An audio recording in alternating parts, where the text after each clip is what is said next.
Prints లో శ్రీరస్తు శుభమస్తు sale వైభవం Vaibhogam March 19 నుంచి ఏప్రిల్ 10th వరకు.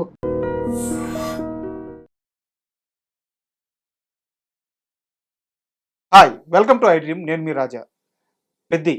ఇప్పుడు ఈ సినిమా గురించి మొత్తం ఎంటైర్ అంటే ఒక సౌత్ మాత్రమే కాదు, నార్త్లో కూడా ఈ మూవీకి మంచి బజ్ ఏర్పడి ఉంది. ఈ నేపథ్యంలోనే రామ్ చరణ్ పుట్టినరోజు సందర్భంగా పెద్ది మూవీ యూనిట్ నుంచి ఒక పహల్వాన్ టీజర్ అయితే రిలీజ్ అయింది. టీజర్ ఉండేది కేవలం 40 సెకండ్లైనా అందులో షార్ట్స్ కానీ రామ్ చరణ్ లుక్ కానీ అదిరిపోయింది. పెద్ది మూవీ మీద ఇప్పటికే భారీ అంచనాలు ఉండగా ఈ టీజర్ ఇంకాస్త అంచనాలు పెంచేసింది. ఈ నేపథ్యంలో ఈ టీజర్ గురించి మాట్లాడడానికి మనతో పాటు సీనియర్ జర్నలిస్ట్ భరద్వాజ్ గారు ఉన్నారు. ఆయన అడిగి పెద్ది టీజర్ గురించి, రామ్ చరణ్ లుక్ గురించి మరిన్ని విషయాలు తెలుసుకుందాం. హాయ్ సార్, నమస్తే. నమస్తే అండి సార్, టీజర్ వచ్చిన తర్వాత చాలామంది ఒకటే మాట అంటున్నారు, రామ్ చరణ్ లుక్ చూస్తుంటే ఏదో ఒక ఆంజనేయ స్వామి చూసిన ఆ ఫీల్ కలుగుతుంది, అవును, ఆ కటౌట్ అట్లా ఉంది అని చెప్పి. అవును, అవును. మీకు ఎలా అనిపించింది? సాలిడ్ గా ఉంది.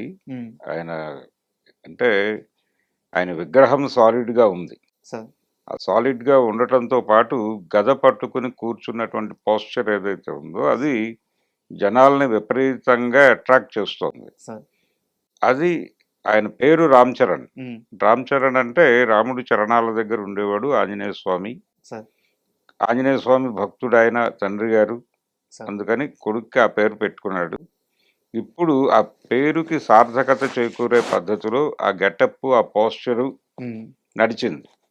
ఆ నడవటం అనేది ఫ్యాన్స్ను విపరీతంగా గ్రిప్ చేసింది. సార్, ఇది ఒక గొడవ అయితే, ఆయన పుట్టినరోజు, ఈ పోస్టర్ రిలీజు, ఈ రెండు శ్రీరామనవమి సందర్భంగా జరగటం అనేది ఇంకొక వాళ్ళకి ఇంకొంచెం ఆస్పీషియస్గా అనిపించినటువంటి సందర్భం. ఇవన్నీ కనెక్ట్ అవటం వలన ఇప్పుడు ఒక స్పెషల్ ఇమేజ్ వచ్చింది ఆ గ్లిమ్స్కి. ఆ గ్లిమ్స్కి స్పెషల్ ఇమేజ్ వచ్చింది అనేది దానికి వస్తున్నటువంటి వ్యూస్ని బట్టి అర్థమవుతుంది. ఇది విపరీతంగా పుష్ చేస్తున్నారు జనంలోకి, అది నడుస్తుంది. ఇప్పటి వరకు పెద్ద నుంచి వచ్చిన ప్రమోషనల్ కంటెంట్ ప్రతిదీ జనాల అటెన్షన్ని గ్రాప్ చేసిందే, కాకపోతే వాటన్నిటినీ మించి ఇది ఇంకొక అడుగు ముందుకెళ్లే అవకాశం కనిపిస్తోంది. సూపర్.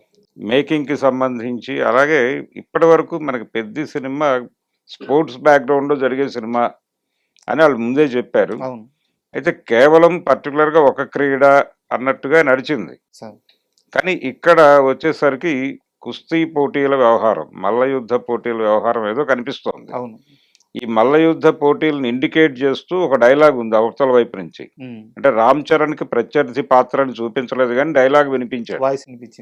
ఆ డైలాగ్ లో చాలా స్పష్టంగా నువ్వు బ్యాట్ పట్టుకొని బాలుని ఎదురెళ్ళి కొట్టడం కాదు, ఇది కుస్తీ పోటీ. కుస్తీ పోటీ అంటే ప్రాణంతో చావుకు ఎదురెళ్ళటం అనేది డైలాగ్. ఈ డైలాగ్కి ఆటే నా పొగరు అనేటువంటి రిప్లైతో ఎండ్ చేస్తాడు. అవును సార్. అంటే ఈ రెండు డైలాగుల మధ్య ఉన్నటువంటి గ్యాప్లో ఈ మొదటి డైలాగ్ చెప్పినటువంటి వ్యక్తిని మట్టి కరిపించటం అనేది కూడా నడిచింది. ఓకే. ఈ మట్టి కరిపించిన తర్వాత ఈ ఆంజనేయ స్వామి పోస్చరు, గద వ్యవహారం, ఈ హడావిడి అంతా అయిపోయిన తర్వాత కంక్లూడింగ్ డైలాగ్ పెట్టారు, ఆటే నా పొగరు అని. దీనికి ముందు రిలీజ్ అయినటువంటి ఒక పాట విన్నాం మనం, ఒక మోటివేషనల్ సాంగ్ ఒకటి పెద్ద నుంచి వచ్చింది.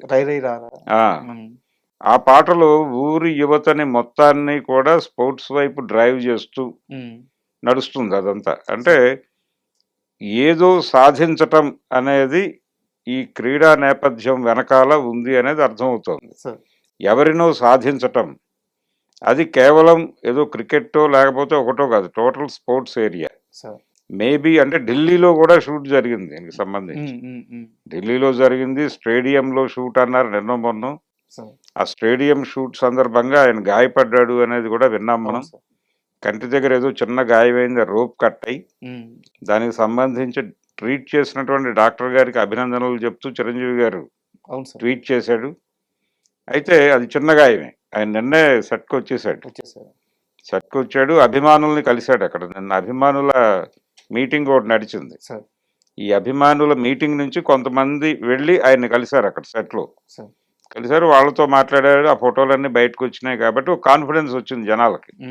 ఈ కాన్ఫిడెన్స్ బిల్డ్ అయిన తర్వాత దాని నెక్స్ట్ లెవెల్కి ఇది పట్టుకెళ్ళింది సార్ ఈ గ్లిమ్స్ అనేది. సార్ అందుకని సో ఇది మనం ఈ గ్లిమ్స్ యాజ్ ఇట్ ఈజ్గా వాళ్ళ డిజైనే శ్రీరామనవమికి సందర్భంగా సార్ ఒక స్పెషల్ మూమెంట్ ఇవ్వాలి అని అనుకున్నారు. అంటే వాళ్ళకి కలిసి వచ్చింది ఇదంతా సినిమాకి. వాళ్ళు 30వ తారీఖు రిలీజు, ఏప్రిల్ 30వ అవును సార్. తారీఖు రిలీజ్ దగ్గర పడుతోంది. హడావిడి క్రియేట్ చేయాలి. ఈయన పుట్టినరోజు శ్రీరామనవమి రోజు రావటం, ఈ కలయికని పూర్తి స్థాయిలో సినిమాకి పాజిటివ్గా మలుచుకోవాలి అని అనుకున్నాడు డైరెక్టర్. సూపర్. అనుకుని ప్రాపర్గా లాంచ్ చేశారు. ఇది పేలింది. సార్ నాకు ఈ టీజర్ చూసిన తర్వాత ఒక కొత్త డౌట్ వచ్చింది. మనకి ముందు వచ్చిన ప్రమోషన్ కంటెంట్ లో కనిపించిన రామ్ చరణ్ ఎవరైతే క్రికెట్ ఆడుతున్నారో అతను, ఈ రోజు మనం చూసిన రామ్ చరణ్ ఇద్దరు ఒకరేనా? ఇది డ్యూయల్ రోలా? కొంచెం డౌట్ అయితే వస్తుంది సార్. అంటే గెటప్ ఇవన్నీ మనం ఇందాకే అనుకున్నాం. ఇందులో ఇంకో 2-3 క్రీడలు కూడా కనిపిస్తున్నాయి సార్ అంటే వాళ్ళు ఢిల్లీలో షూట్ చేసినది అది క్రికెట్ కాదు, కుస్తీ పోటీలు కాదు, ఇంకేదో క్రీడ నడిచింది అక్కడ అనేది మనం విన్నాం. సార్ చదరంగం దాకా నడిచింది క్రీడలకు సంబంధించిన ఇందులో కంటెంట్ ఉంది అనేది ఒకటి మొదట్లో వినిపించిన మాట. ఓకే. అందుకని ఇది ఒకటే క్యారెక్టరా 2 క్యారెక్టర్లా అంటే ఈ క్యారెక్టరు కొంచెం ఫ్లాష్ బ్యాక్లో వస్తుంది. ఇలాంటి ఒక స్క్రీన్ ప్లే ఆర్డర్ మనకి గతంలో అలవాటైనటువంటి పద్ధతిలో ఉంది. కానీ మనం ఊహించిన దానికి భిన్నంగా వెళ్ళటానికి ప్రయత్నం చేస్తున్నాడు అతను బుజ్జిబాబు. కాబట్టి సానా బుచ్చిబాబు ఈ రొటీన్ స్క్రీన్ ప్లే ఆర్డర్లోకి వచ్చి జనాలకి ఊహలకు అందే పద్ధతిలో పెడతాడు అని నేనైతే అనుకోవడం లేదు. ఇది ఒక సర్ప్రైజింగ్ ఎలిమెంటే. సార్ ఇది కథలో ఎందుకు వస్తుంది అనేది ఆయన బలంగా చెప్పబోతున్నాడు. రెండోది ఈ సినిమా నిడివి కూడా మనం అనుకుంటున్నట్టుగా ఉండే అవకాశం లేదు. ఈ మధ్య జనాలు 4 గంటల సినిమాలు చూడటానికి సిద్ధపడిపోతున్నారు. అవును. ఏది మన దురంధర్ రివెంజ్తో ఆ విషయం ప్రూవ్ అయిపోయింది. అవును సార్. కాబట్టి ఇది కూడా 3.5 గంటలు సాలిడ్గా ఉండే అవకాశం కనిపిస్తోంది. అవునా? ఈ 3.5 గంటలు సాలిడ్గా ఉంటుంది కాబట్టి దీనిలో చాలా సర్ప్రైజింగ్ ఎలిమెంట్స్ రన్ అవుతాయి. సార్ వాటిలో ఇదొకటి. ఈ రోజు రిలీజ్ చేసినటువంటి గ్లిమ్స్కు సంబంధించినటువంటి క్యారెక్టర్ కాదు అది, యాక్చువల్గా అదొక సమరం. ఆ క్యారెక్టరే ఈ క్యారెక్టర్గా మారి ఇంకొక చోట ఎక్కడో ఈ యుద్ధంలోకి వస్తుంది అనేది ఒక పద్ధతి. అంటే మనకు 2 రకాల నరేషన్స్ నడిచినాయి తెలుగు సినిమా చరిత్రలో. సార్ ఒకే క్యారెక్టర్ని 2 క్యారెక్టర్లుగా ఆడియన్స్ని చీట్ చేసి సెకండ్ హాఫ్లో కొంత కథ నడిచిపోయిన తర్వాత వీళ్ళిద్దరూ ఒకటే ఓకే. అని చెప్పిన సినిమాలు ఉన్నాయి మనకి. అవును. ఇప్పుడు శోభన్ బాబు గారి మానవుడు జానవుడులో 2 క్యారెక్టర్లు వేరు అనే భ్రమలో నడిపిస్తూ ఈయనే రాత్రిపూట అలా వెడుతున్నాడు బయటికి అని కంక్లూడ్ చేస్తాడు. సార్ ఒకటే క్యారెక్టరు 2 కాదు అని. 2 డిఫరెంట్ ఏరియాల్లో నడుస్తాయి. ఒకటి డాక్టరు, ఒకటేమో వీధి రౌడీ. సార్ అదో పద్ధతి. అలాగే రామారావు గారి గజ దొంగ సినిమాలో కూడా ఒకటే ఇద్దరుగా నడుస్తున్నాడేమో అనిపిస్తూ ఉంటుంది. ఇది సెకండ్ హాఫ్ వరకు. ఆ తర్వాత ఇద్దరు ఉన్నారు అని క్లారిటీ ఇస్తారు. ఒకడే అని జనాలు అనుకుంటూ ఉంటారు, సార్ కానీ ఇద్దరు ఉన్నారని కంక్లూడ్ చేస్తారు. మానవుడు జానవుడులోనే ఇద్దరు ఉన్నారని జనాలు అనుకుంటారు, కానీ ఒక్కడని కంక్లూడ్ చేస్తాడు. ఇలా 2 వైపులా సక్సెస్ కొట్టిన స్క్రీన్ ప్లే ఆర్డర్లు ఉన్నాయి మనకి, కథలు ఉన్నాయి. ఈయన ఏ మార్గాన్ని ఎంచుకున్నాడు అనేది ఒకటి మీరు అడిగిన ప్రశ్నకి నేను అనుకోవటం ఈ 2 అయ్యుండే అవకాశం లేదు. ఈ భ్రమలు కల్పించడం అనేది అంటే జనాలు ఇలా ఆలోచించాలి అనేది కూడా ఒక వ్యూహం ఉంటుంది. అలా జనం మాట్లాడుకుంటూ ఉండగా ఇంకేదో జరుగుతుంది తెర మీద. సో ఆ 3వ మార్గాన్ని ఎంచుకుని ఉంటాడు బుచ్చిబాబు అని నేను అనుకుంటున్నా.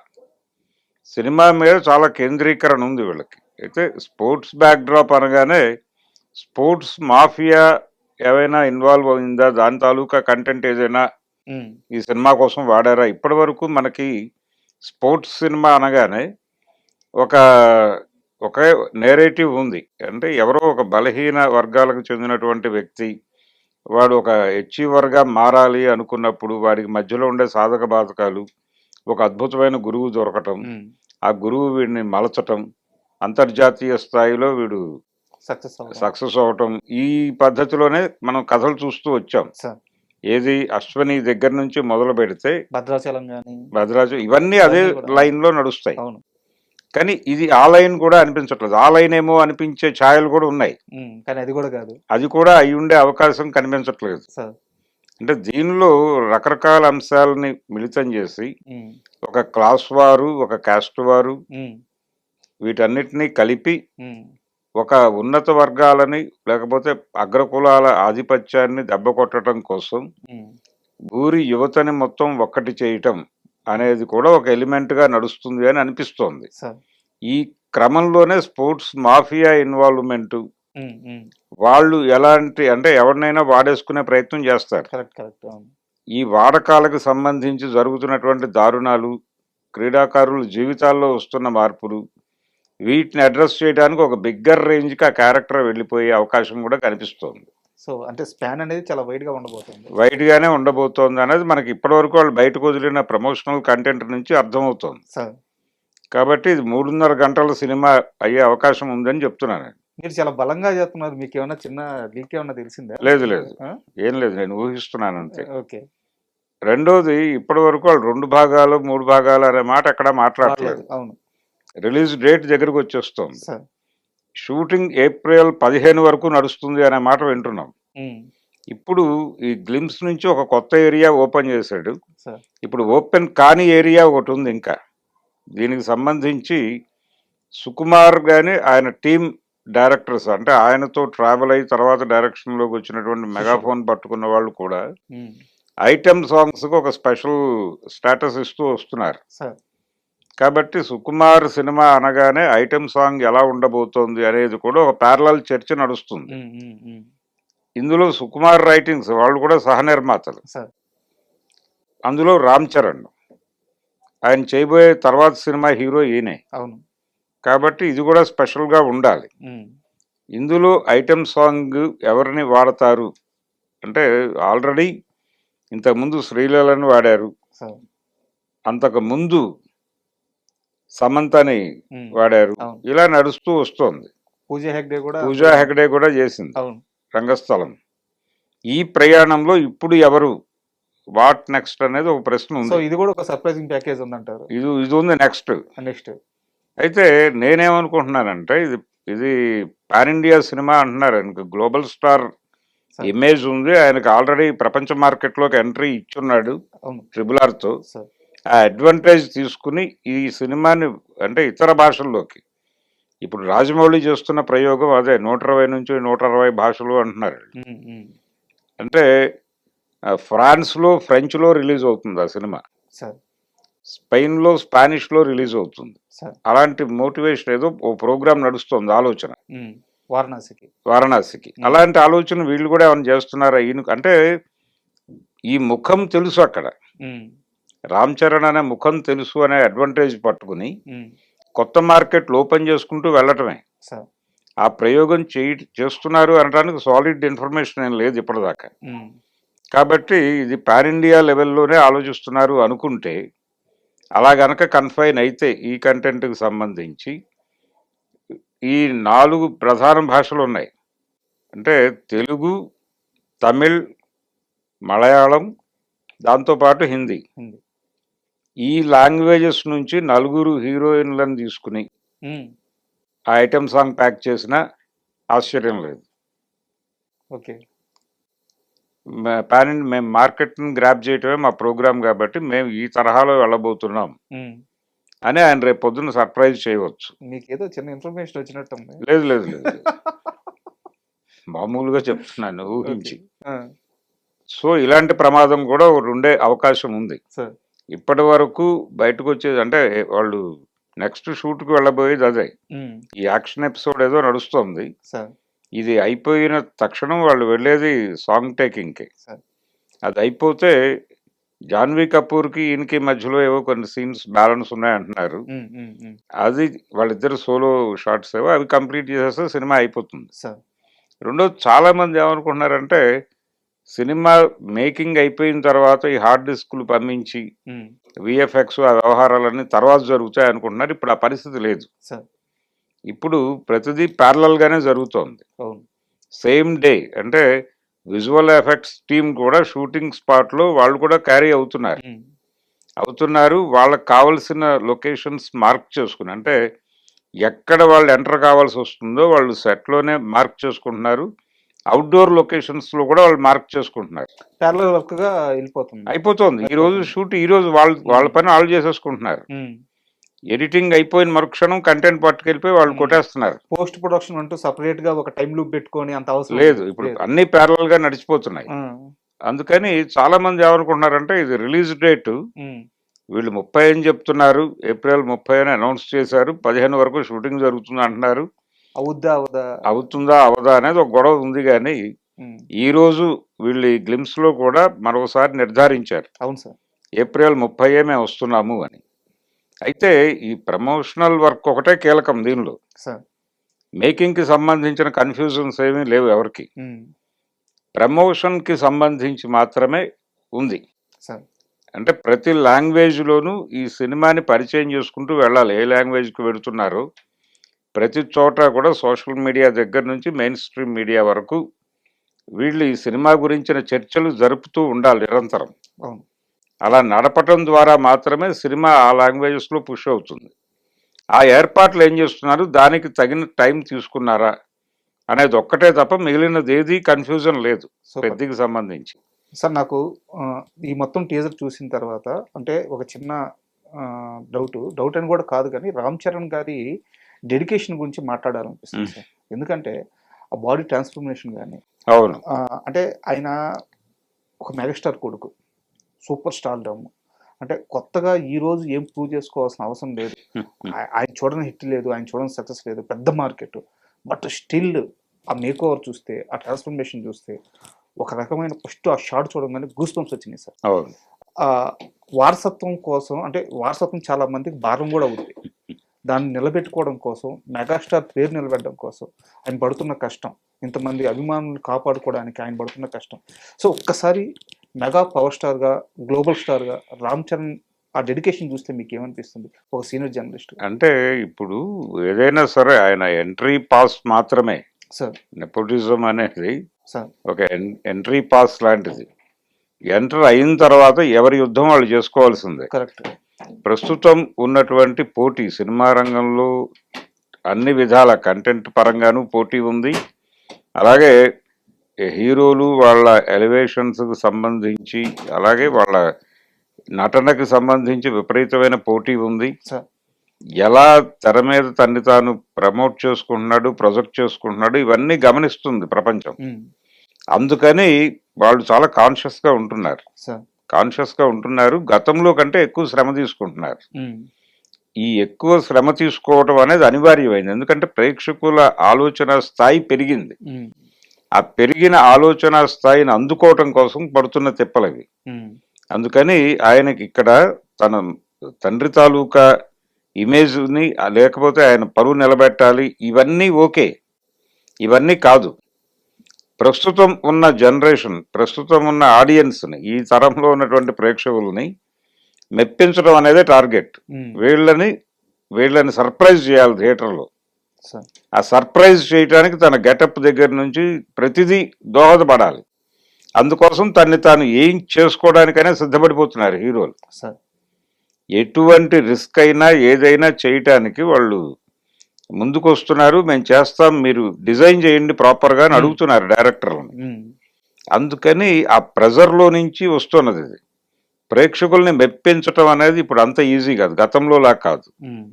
ఇప్పుడు మారిపోయిన పరిస్థితుల రీత్యా ఆయన పడుతున్నటువంటి కష్టంగానే చూస్తాను అది. మిగిలిన ఏదో వాళ్ళకి ఇమేజ్ ఉంది, ఒక పాత చరిత్ర ఉంది, ఆ చరిత్రను నిలబెట్టుకోవడానికి ఏదో కష్టపడుతున్నారు, ఇవన్నీ కాదు.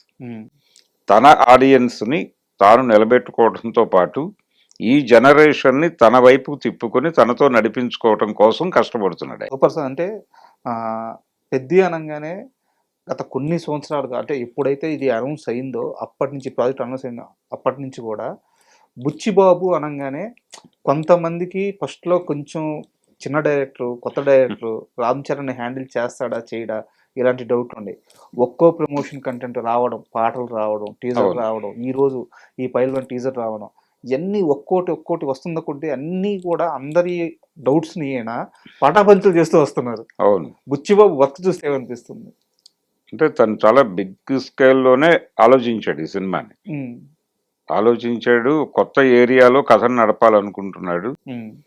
దాన్ని ప్రాపర్‌గా ఎగ్జిక్యూట్ చేయడానికి ఎంత కష్టపడాలో అంత కష్టపడుతున్నాడు. అయితే ఇతని ఆలోచన విధానము, ఇతను ఏ స్కేల్‌లో వెడుతున్నాడు దీన్ని హీరో కన్విన్స్ అయ్యాడు. So, correct. కన్విన్స్ అయ్యి తనకి సహకరిస్తున్నాడు. నమ్మాడు. ఆ సహకరించటం అనేది జరగటం వల్లనే మనం ఈ రోజున ఇవన్నీ చూస్తున్నాం. సో, ప్రతిదీ ఇప్పుడు మొన్నొచ్చినటువంటి పాటలో ఇంతకు ముందు ఆయన బ్యాట్ పట్టుకున్న పద్ధతి చాలా వైరల్ అయింది. హ్మ్. ఏది 'చికిరి' పాటకు సంబంధించి. సో, ఆ తర్వాత మొన్నొచ్చినటువంటి ఆ మోటివేషనల్ సాంగ్‌లో బ్యాట్ పట్టుకున్న పద్ధతి ఇంకొక డిఫరెంట్ వేలో ఉంది. అవును. అది మళ్ళీ వైరల్ అయింది. హ్మ్. ఇలా ప్రతిదీ వాళ్ళు టీమ్ వర్క్‌గా డిస్కస్ చేసి జనాల్ని ప్రతి షాట్‌లోనూ సర్ప్రైజ్ చేయాలి హ్మ్. అనే ఒక మోటివ్‌తో చేస్తున్న సినిమాగా కనిపిస్తోంది. సో, అంటే విపరీతంగా ప్రతి సీన్‌ని చిత్రీకరిస్తున్నారు, కష్టపడుతున్నారు. ఈ కష్టపడాలి అనేది వాళ్ళు బలంగా నమ్ముతున్నారు. ఇది కాకపోతే ఈ లెవెల్ వర్క్ జరగకపోతే మనం థియేటర్‌ని మెప్పించటం కష్టం. హ్మ్. పైగా మార్కెట్‌ని ఆయనకున్నటువంటి హ్యూజ్ మార్కెట్‌ని నిలబెట్టుకోవాలి.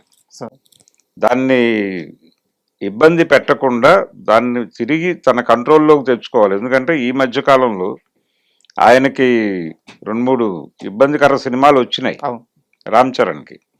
అందుకని ఆ వైఫల్యాల నుంచి ఒక విజయాల వైపు పరిగెట్టించే సినిమాగా ఇది ఉండాలని ఆయన బలంగా నమ్ముతున్నాడు. ఆ వర్క్స్ కూడా అలాగే ఉన్నాయి ఇప్పుడు. అందుకని డైరెక్టర్‌ని ఆయన ఊహల్ని నమ్మాడు ఆయన. సో, నమ్మి దానికి తను ఎంత కంట్రిబ్యూట్ చేయగలడో దానికి 100కి 150% పెడుతున్నట్టుగా ఈరోజు అవును. గ్లింప్స్ చూస్తే అర్థమైంది. సో, సో ఈ కాంబినేషన్ ఏదో ఒక బిగ్ బ్లాస్ట్ అవ్వబోతోంది అనేది ఇప్పటి వరకు ఉన్నటువంటి ఇంప్రెషన్ కంటే కూడా ఇంకొంచెం హ్యూజ్ ఇంప్రెషన్ కలిగించింది ఈరోజు ఈ గ్లిమ్స్. గ్లింప్స్ అయితే. సార్ అండ్ ఈ టీజర్ చూసిన తర్వాత ఇంకొక చిన్న డౌట్ ఏంటంటే, ఇప్పుడు మనం రామ్ చరణ్ ఏ లుక్లో అయితే చూసామో అది మన కోడి రామ్మూర్తి గారి రెఫరెన్స్తో తీసుకున్న క్యారెక్టర్ అని చెప్పేసి అంటున్నారు. మీకు ఏమన్నా అలా అనిపించింది? అంటే కోడి రామ్మూర్తి క్యారెక్టర్కి సంబంధించి లేదు ఆయన జీవితానికి సంబంధించిన విషయాలైతే ఈ మధ్యకాలంలో విపరీతంగా పరిశోధన జరిపిన విషయం నాకు తెలుసు. సార్. అంటే చాలా మందిని సంప్రదించారు హ్మ్. కోడి రామ్మూర్తి గారికి సంబంధించి ఆయన జీవితంలో జరిగిన సంఘటనలు లేకపోతే వచ్చిన లిటరేచరు హ్మ్. అలాంటివి ఏవైనా ఉంటే ఎక్కడైనా దొరుకుతాయి అనిపిస్తే Hmm. చెప్పండి, మేము వెళ్ళి ఏదో పద్ధతిలో దాన్ని స్టడీ చేస్తామని హ్మ్. సినిమా ఇండస్ట్రీ నుంచి ఒక సెర్చ్ అయితే జరిగింది. ఓకే. అది మేబీ ఈ సినిమా కోసం అయి ఉండే అవకాశం కూడా ఉంది. ఓకే. ఈ సెర్చ్ జరిగిన మాట మాత్రం నాకు తెలుసు. ఒకవేళ కోడి రామ్మూర్తి గారికి రెఫరెన్స్తో ఈ క్యారెక్టర్ క్రియేట్ చేస్తుంటే అసలు నాకు తెలిసి ఫ్యాన్స్కి పండగనేమో. ఎందుకంటే ఆయన అంత బలవంతుడు, కలియుగ అవును. భీముడు అంటారు ఆయన. అవును, కలియుగ భీముడే. ఆ, ఈ కలియుగ భీముడి పోస్చర్ కనిపించింది మనకి. సార్. అయితే కలియుగ భీముడి అన్నగారైనటువంటి ఆంజనేయ స్వామి రెఫరెన్స్ లో గద పట్టుకుని నడిపారు. ఉమ్, అంటే భీముడిది కూడా గదే. సార్. అంచేత రెండు రెఫరెన్స్లు దాన్ని తీసుకోవచ్చు. సార్. ఈ రెండు క్యారెక్టర్ల రెఫరెన్స్ లో నుంచి క్యారెక్టర్ని ఇప్పుడు కనిపించిన ఉమ్, ఉమ్, గ్లిమ్స్ లో ఆయన పోస్చర్ అలా అర్థం చేసుకోవడానికి ఛాన్స్ అయితే ఉంది. సార్. కానీ ఏది కూడా వాళ్ళు ఓపెన్ గా చెప్పడం లేదు. కరెక్ట్. అవును. ప్రజలు ఏ లెవెల్కి ఊహించుకోగలిగితే ఆ లెవెల్కి ఊహించుకొని ఉమ్, అలా ఊహలు రేపే పద్ధతిలోనే వాళ్ళ గ్లిమ్స్లు కానీ లేకపోతే వాళ్ళు బయటకు వదులుతున్నటువంటి ప్రతి ప్రమోషనల్ కంటెంట్ కూడా ఉమ్, ప్రజలు రకరకాలుగా ఊహించుకోవడానికి అవకాశం కల్పించేవిగానే ఉన్నాయి సార్. ప్రతిదీ. సార్. అందుకని అందులో భాగమే ఇది వ్యూహాత్మకంగానే చేస్తున్నారు వాళ్ళు. ఉమ్, ఇది కూడా సర్ప్రైజింగ్ ఎలిమెంట్ కావచ్చు. రేపు థియేటర్లో కూర్చున్న ప్రేక్షకులు అరే ఇంతకాలం పట్టించుకొని ఓ చరిత్రని మాట్లాడే ప్రయత్నం చేశాడు అని కూడా అనుకుంటారు. సార్. ఆ ప్రమాదం కూడా డెఫినెట్గా ఉండే అవకాశం అయితే ఉంది. సూపర్. సార్, చివరి ప్రశ్న అంటే ఈ పెద్ద సినిమా విషయంలో ఒక చిన్న, ఇది నేను గాసిప్ అంటానో మరి ఏమో తెలియదు కానీ చాలామంది చర్చించుకుంటున్న అంశం ఏంటంటే ఇందులో రామ్ చరణ్కి కాళ్ళు పోవచ్చు, కాళ్ళు ఉండవు అని చెప్పేసి ఈ గాసిప్ అయితే చాలా రోజులుగా నడుస్తూ ఉంది. మీ దాకా వచ్చి ఉంటుంది కూడా. అంటే చాలా ఉన్నాయండి సినిమాకు సంబంధించి. ఆ, రకరకాల ఊహాగానాలు ఉన్నాయి జనాల్లో. ఇందాక మీరు చెప్పినటువంటి డ్యూయల్ రోలా అనేది కూడా ఉంది, దాంతో పాటు ఇది కూడా ఉంది. అయితే చాలా మంది హోప్స్ ఏం పెట్టుకుంటున్నారంటే చిరంజీవి గారు ఎక్కడో చోట రివీల్ చేయకపోతారా అని ఆయన వైపు ఆశగా చూస్తున్నారు. చిరు లీక్స్ లో ఇది రాకపోతుందా అని. కానీ ఆ వాతావరణం కూడా కనిపించడం లేదు. ఇది వాళ్ళు వాంటెడ్ గానే మార్కెట్ లోకి లీక్ చేస్తున్నట్టుగా కనిపిస్తోంది. కానీ సినిమాలో సర్ప్రైజింగ్ ఎలిమెంట్స్ చాలా ఉంటాయి. అంటే చాలా బలమైన క్యారెక్టర్ ని డిజైన్ చేశాడు. ఈ మధ్య కాలంలో ఒక సిస్టమ్ అడాప్ట్ చేసుకున్నారు చాలా మంది డైరెక్టర్లు.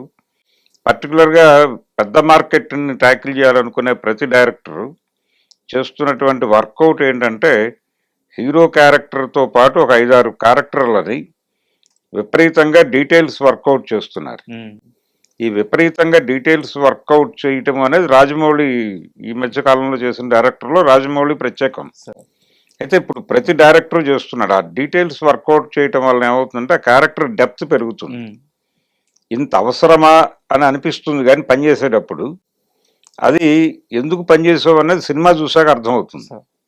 అంత రూటెడ్గా క్యారెక్టర్లను డిజైన్, అసలు ఇది మాత్రమే కథ, వేరే కథ అక్కర్లేదు. ఓ 4 క్యారెక్టర్లు అనుకుని ఆ 4 క్యారెక్టర్ల మీద మీరు రూటెడ్గా కనుక డీటెయిల్స్ వర్కౌట్ చేస్తే కథ ఆటోమేటిక్గా జనరేట్ అవుతుంది అని నమ్ముతున్న డైరెక్టర్లు కూడా ఉన్నారు. సందీప్ అదే బాపత్, సందీప్ రెడ్డి ఆయన అదే స్టైల్లో పెడుతున్నాడు ఇప్పటి వరకు. కాబట్టి ఈ డీటెయిల్స్ వర్కౌట్ చేయటం అనే దాని మీద ఈయన కూడా కాన్సన్ట్రేట్ చేశాడు, బుచ్చి కూడా. అందుకని ఆ ధోరణి ఉంది. అందుకని విపరీతమైన డెప్త్ కనిపిస్తుంది. ఈ ఒక్క క్యారెక్టరే కాదు, ఒక 4-5 క్యారెక్టర్ల మీద ఆ కసరత్తు జరిగింది సినిమా కోసం. సో ఆ కసరత్తులో మీరు అనుకున్నటువంటి ఎలిమెంట్స్ కూడా ఉండొచ్చు. ఇవన్నీ సర్ప్రైజింగ్ ఎలిమెంట్సే, ఇవి రివీల్ అయ్యేవి కాదు. సినిమా చూసినటువంటి ప్రేక్షకుడు బయటకు వచ్చి ఏం మాట్లాడతాడు అనేది, అంటే వాళ్ళు ఒక ప్రపంచంలో ఉండాలి. సినిమా మీద నోన్ ఎక్స్పెక్టేషన్స్ ఉండటం అనేది ప్రమాదం. జనరల్ ఎక్స్పెక్టేషన్ ఉండటం అనేది ఎప్పుడైనా ఆరోగ్యకరం. ఈ జనరల్ దీంతో పాటు కొన్ని ఇలాంటి అభిప్రాయాలు కూడా జనాల్లో స్ప్రెడ్ అయి ఉంటే థియేటర్లోకి వెళ్ళిన తర్వాత వాడు ఎలా ఫీల్ అవుతాడు అనేది వేరే. థియేటర్లోకి వెళ్ళి తాను అనుకున్నది కాకపోయినా, లేకపోతే తాను అనుకున్న దాన్ని ఇంకొక పద్ధతిలో చెప్పినా వీళ్ళ హృదయాలు ఉప్పొంగుతాయి. ఉప్పొంగి బయటకు వచ్చేటప్పుడు వాళ్ళ కమ్యూనికేషన్ వేరుగా ఉంటుంది, ఆ పాజిటివ్ వచ్చేస్తుంది. అది చాలు సినిమాకి ముందుకు లాక్కెళ్ళటానికి అని నమ్ముతున్నాడు అతను. Sir thank you very much. ఎందుకంటే మంచి గ్లిమ్స్, దాని గురించి చాలా మంచి విషయాలు తెలియజేశారు. సో పెద్ద సూపర్ సక్సెస్ అయిన తర్వాత మళ్ళీ మనం ఆ సినిమా గురించి మాట్లాడుకుందాం. Thank you.